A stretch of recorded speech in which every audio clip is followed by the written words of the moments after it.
Illegal immigration is out of control, says Suella Braverman.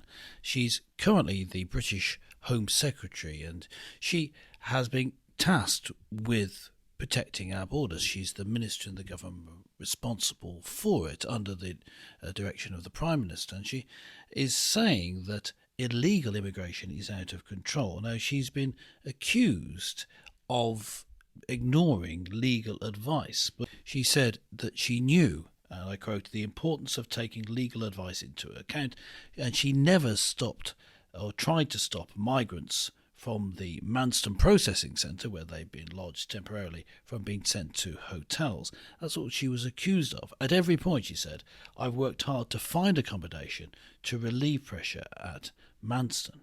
Now, she went on to say that it's illegal immigration that's out of control.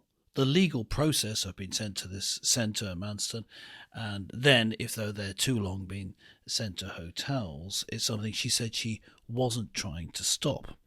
But that there's what amounts to, and I'm quoting Braverman here, an invasion on our southern coast was occurring as we speak. And so she's trying to stop illegal immigration whilst preserving the legal process. That's her claim. Now, without going into the details of how much support there is to her claim, I want to make this point.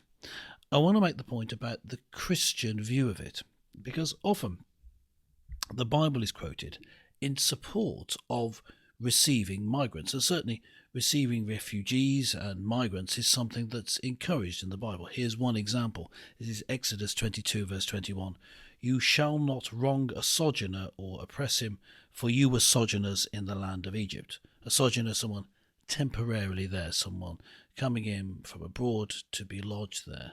You were a sojourner in Egypt and were looked after, therefore you should look after someone else visiting your land. That is certainly something that's encouraged in the Bible.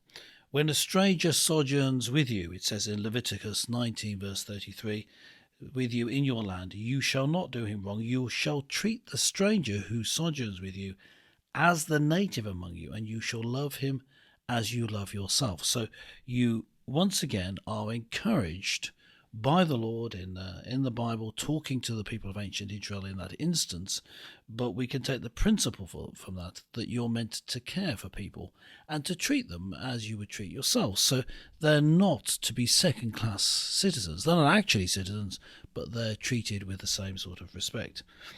And that being the case, the Bible is often used to justify caring for illegal immigrants as well. But that's really not fair, because there's one thing that the Bible is very clear on, and that's that you should obey the law.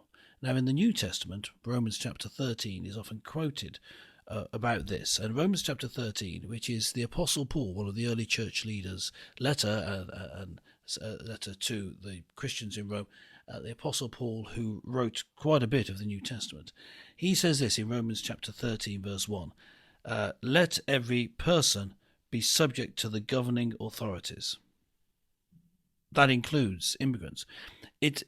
Earlier, I said that we were expected, in the quote from Leviticus, to allow the sojourner in a land, the visitor who come from abroad in a land, to be treated as a citizen, which also means obeying the law as a citizen would.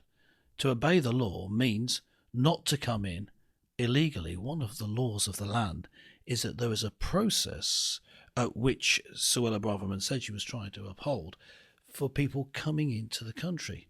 And so an illegal immigrant is just that. It's not allowed. And so such people should be dealt with in the same way as anyone else breaking the law. That has to be addressed. They've broken the law. They are criminals. It's criminal law.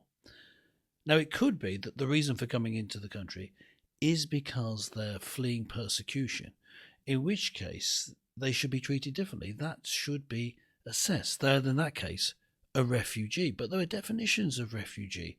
There are ways of assessing whether someone is a true refugee. And if they're not, then they should have to leave the country. That's the way forward. The real biblical way is to expect respect for someone visiting from abroad, and also respect from those visitors for the law of the land.